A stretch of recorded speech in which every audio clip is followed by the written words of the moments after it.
प्रिय विद्यार्थियों, आज हम बीए द्वितीय वर्ष इतिहास के द्वितीय प्रश्न पत्र के अंतर्गत रूस की क्रांति के विषय में चर्चा करेंगे। रूस की क्रांति दो चरणों में हुई। प्रथम 1905 की क्रांति, जो 22 जनवरी खूनी रविवार को प्रारंभ हुई और 30 अक्टूबर के घोषणा पत्र से सफलता के उत्कर्ष पर थी और नवंबर-दिसंबर तक विरोधियों की फूट और थकान के कारण लक्ष्य तक पहुंचे बिना विसर्जित हो गई। 1905 की रूसी क्रांति के कुछ बिंदु कारणों के रूप में इस प्रकार विवेचित किए जा सकते हैं। पहला, जार का स्वेच्छाचारी निरंकुश शासन, विभिन्न राजनीतिक दलों के माध्यम से राजनीतिक चेतना का विकास, कृषकों श्रमिकों की दयनीय स्थिति, भ्रष्ट एवं प्रतिक्रियावादी शासन, आर्थिक विषमता, रूसी जातियों पर अत्याचार, सेंट पीटर्सबर्ग, मॉस्को आदि में श्रमिकों में एकता स्थापित होना, श्रमिक वर्ग मध्यम वर्ग में सहयोग, बुद्धिजीवी लेखक वर्ग की भूमिका, जारीना और रास्पुटिन की भूमिका, जापान के साथ युद्ध में रूस की पराजय से निराशा। इस क्रांति के परिणामों को निम्नलिखित बिंदुओं में दर्शाया जा सकता है। पहला, संवैधानिक शासन के लिए कुछ कदम उठाने हेतु शासकों को मजबूर करना। दूसरा, कृषक वर्ग में जागृति पैदा होना। तीसरा, श्रमिक वर्ग का संगठित होना। चौथा, उद्योगपतियों का भी राजनीति की ओर उन्मुख होना। गैर रूसी जातियों का अत्याचार से राहत। और छठा, 1917 की क्रांति का मार्ग प्रशस्त करना। लेनिन ने 1905 की रूसी क्रांति को 1917 की रूसी क्रांति का पूर्वाभ्यास बताया है। क्रांति भले ही असफल हो गई परंतु निष्फल नहीं गई। जो चेतना, संगठन और दृष्टि इसने जगाई, आगामी घटनाओं तक रूस उसके कारण ही पहुंच पाया। 1917 में जब रूसी क्रांति हुई, यह 1789 की फ्रांसीसी क्रांति के बाद एक महत्वपूर्ण अंतर्राष्ट्रीय घटना थी। इसके प्रमुख कारणों को निम्न रूप से रेखांकित किया जा सकता है। पहला, निरंकुश राजतंत्र। रूस के प्रायः सभी सम्राट जार स्वेच्छाचारी निरंकुश थे। पीटर महान, कैथराइन अपनी निरंकुशता का ही महिमा मंडन करते रहे। अंतिम जार निकोलस द्वितीय के चरित्र में विरोधाभास दिखाई देता है। वह जार को सर्वे सर्वा, किसी के प्रति उत्तरदायी नहीं, एकाधिपति मानता था, परंतु उसमें वांछित दृढ़ता और अन्य गुणों का सर्वथा अभाव था। निकोलस ने 1905 की अक्टूबर घोषणा द्वारा जिन सुधारों की घोषणा की थी, उन्हें भी षड्यंत्र पूर्वक निष्प्रभावी बना दिया गया। एक जार, एक चर्च, एक रूस का नारा खोखला पड़ गया था। शासकों की निरंकुशता और जनता द्वारा अधिक स्वतंत्र होने के द्वंद्व ने रूस को क्रांति की चौखट तक पहुंचा दिया। दूसरा, प्रतिक्रियावादी सहयोगी एवं भ्रष्ट नौकरशाही। निरंकुश जारों को के सहयोगी भी प्रायः प्रतिगामी दृष्टिकोण वाले ही मिले। निकोलस द्वितीय के प्रधानमंत्री, गृह मंत्री प्रायः इसी प्रकार के लोग थे। सम्राट पहले पोवेदो, नुस्तेव, प्लिहवे जैसे लोगों के प्रभाव में था। Fisher a history of Europe के अनुसार रूसी राज सिंहासन के चारों ओर सैनिकों राजनयिकों का घेरा था, जो शांतिवादी नहीं था और भ्रष्ट था। तीसरा, संसद को निष्प्रभावी बनाने के प्रयत्न से उभरा संतोष। अक्टूबर घोषणा मजबूरी में जार द्वारा 1905 की क्रांति के सम्मुख किया गया अस्थायी आत्मसमर्पण प्रतीत हुआ, क्योंकि क्रांति को दबा देते ही उद्घोषक के तेवर बदल गए। मार्च 1906 में कुछ मौलिक कानूनों की घोषणा में कर संसद के अधिकारों में कटौती कर दी गई। 10 मई 1906 को ड्यूमा का प्रथम अधिवेशन आरंभ हुआ। प्रथम ड्यूमा के चुनाव में कैडेट पार्टी को पूर्ण बहुमत प्राप्त हुआ। कैडेट पूर्ण रूप से संसदीय उत्तरदायी शासन स्थापित करना चाहता था। ड्यूमा और मंत्रियों के बीच में गतिरोध उत्पन्न हो गया। अंततः 1907 फरवरी में द्वितीय ड्यूमा के लिए निर्वाचन हुआ।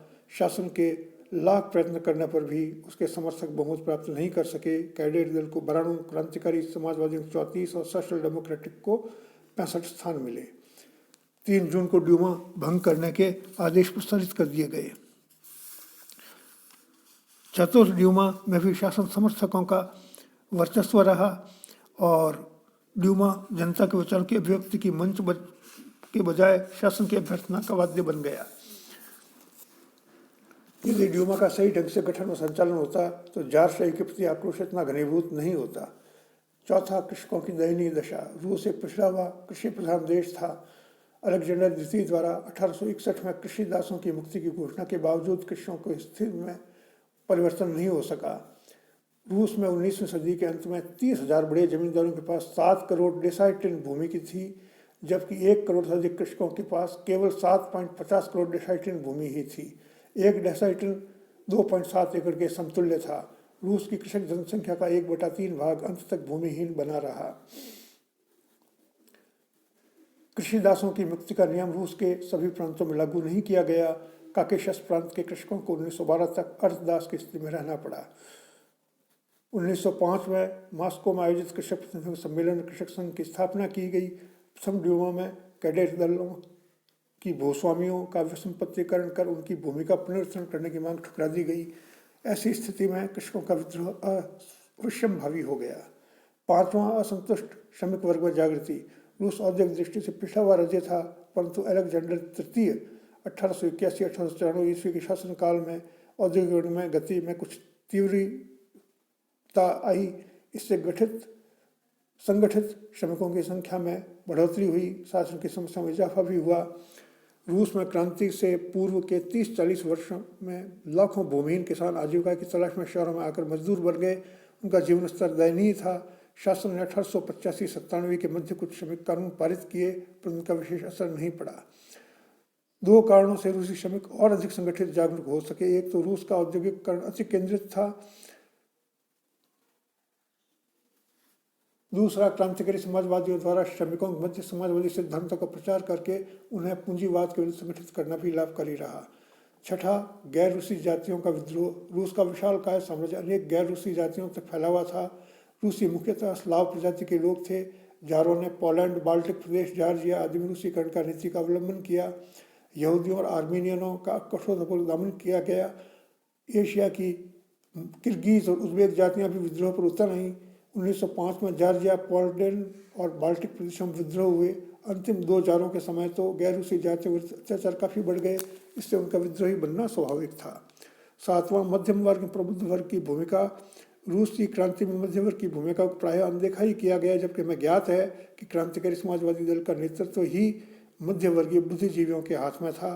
कृषकों को संगठित करने एवं गृह मंत्री सीप गायन, प्लेहवे, ग्रांड ड्यूक सर्जे की हत्याओं द्वारा इन्हें क्रांति के लिए निश्चय एक पृष्ठभूमि तैयार की गई। जेमस्तव संस्था ने संवैधानिक सुधारों की वकालत की। उग्रवादी दल कैडेट ने भी भूमि के पुनर्वितरण जैसी प्रगतिशील मांग की। 1917 की प्रथम क्रांति में सेंट पीटर्सबर्ग के सैनिकों और मजदूरों के साथ मध्यम वर्ग की भूमिका भी थी। सर्वहारा मध्यम वर्ग की भूमिका कम ज़्यादा हो सकती है, परंतु मध्यम वर्ग की भूमिका से इनकार नहीं किया जा सकता। विद्यार्थियों एवं विश्वविद्यालयों में भी राजनीतिक चेतना प्रसारित हुई। क्रांतिकारी समाजवादियों ने इन्हें अपने प्रचार का केंद्र बना लिया। विचारकों और चिंतकों ने भी रूसी क्रांति को प्रभावित किया। Tolstoy, Turgenev, Maxim Gorky, Karl Marx आदि विचारों जनता को नहीं तो कम से कम प्रबुद्ध वर्ग एवं नेतृत्व प्रदान किया। समाजवादी साम्राज्यवादी दलों की भूमिका इस क्षेत्र में महत्वपूर्ण रही।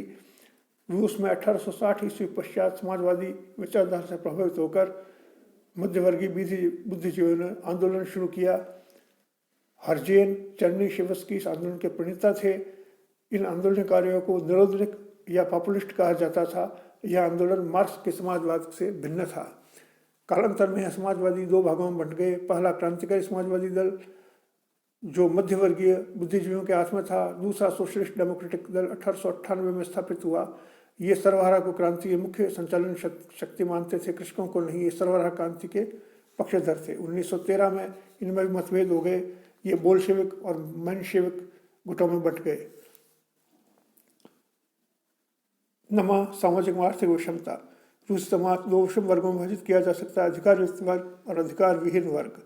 अधिकार युक्त वर्ग में राज परिवार, सामंत, उच्च पदाधिकारी, कुलीन लोग सम्मिलित थे। अधिकार विहीन वर्ग में छोटे किसान, भूमिहीन किसान, श्रमिक, अर्धदास सम्मिलित थे। 1905 में किसानों के पास 13%, सामंतों के पास 68% तथा शेष जमीन सरकार के पास थी। भूमि का यह असमान वितरण, आय और संपत्ति का विषम वितरण क्रांति का कारण बना। 10वां, जार निकोलस द्वितीय का व्यक्तित्व। तत्कालीन जार निकोलस द्वितीय, जिसने 1894 से 1917 ईस्वी तक शासन किया, अयोग्यताओं से संकलित दुर्बल व्यक्तित्व था। वह बड़ा अंधविश्वासी अयोग्य था। वह दुर्बल स्वभाव और हठी प्रवृत्ति का था, जिसमें घटनाओं के महत्व और व्यक्तियों के चरित्र को समझने की शक्ति नहीं थी। दरबार में कुख्यात साधु रासपुटीन का उसके शासन में अत्यधिक प्रभाव हो गया। महारानी भी बहुत प्रभावी हो गई। दिसंबर 1916 में रासपुटीन की हत्या कर दी गई। यदि जार में समझ होती तो 1917 की क्रांति समय को पहचानते हुए टाल सकता था, परंतु निकोलस द्वितीय की मूर्खता ने क्रांति को अनिवार्य बना दिया। आर्थिक संकट से उपजा असंतोष सरकार प्रथम विश्व युद्ध काल में सरकार ने रूस को गंभीर आर्थिक संकटों से बचाने में विफलता हुई। रूस सरकार ने युद्ध के प्रथम 3 वर्षों में 1.5 करोड़ सैनिक युद्ध क्षेत्र में भेज दिए थे, जिससे खेतों में काम करने वालों की कमी हो गई। 1914 की तुलना में 1917 तक निर्वाह व्यय 700 गुना बढ़ गया था। देश में अकाल की स्थिति उत्पन्न हो गई। परिस्थितियों में ऐसी जारशाही विरोधी और अस्थायी सरकार विरोधी भावनाओं को प्रोत्साहन मिलना स्वाभाविक लग रहा था। 12वां क्रांतिकारियों का सुयोग्य नेतृत्व। रूसी क्रांति की सफलता के पीछे क्रांतिकारियों का सुयोग्य नेतृत्व दिखाई देता है। प्रथम चरण की सफलता में मेनशेविकों का योगदान था, लेकिन द्वितीय चरण की सफलता में मिलियोकाव, केरेंस्की के समानांतर बोल्शेविक क्रांति के सूत्रधार लेनिन का सुयोग्य नेतृत्व ही इस अल्पसंख्यक दल को सफलता के शिखर तक पहुंचा सका। ट्रॉट्स्की, स्टालिन जैसे उनके सहयोगी भी क्रांतिकारी रूप में उभर कर सामने आए। 13वां प्रथम विश्व युद्ध में रूस की पराजय। 1 अगस्त 1914 को रूस का प्रथम विश्व युद्ध में प्रवेश हुआ।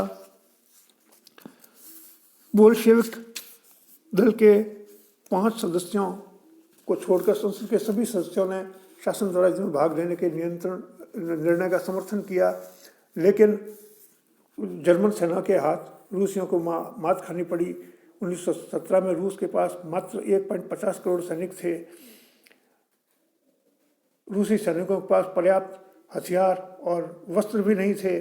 सैनिक पराजय से मनोबल गिरा, सैनिकों को लगातार पराजित होना पड़ा और सैनिक रूस से युद्ध से विमुख होने लगे। और 1914-18 के युद्ध का प्रत्यक्ष परिणाम था कि क्रांति जन विस्फोट के रूप में परिणत हुई। 1917 में रूस की क्रांति प्रथम युद्ध के काल में ऐसी परिस्थितियों में हुई जब रूस की सेनाओं की सबसे अधिक हार हो रही थी, किंतु यह क्रांति रूस की सैनिक पराजय का परिणाम नहीं था, बल्कि युद्ध ने उस प्रक्रिया को अधिक तीव्र बना दिया था जो कई दशाब्दियों से रूस की जारशाही व्यवस्था की जड़ों को खोखला कर रही थी। प्रिय विद्यार्थियों, आज के वीडियो में इतना ही। धन्यवाद।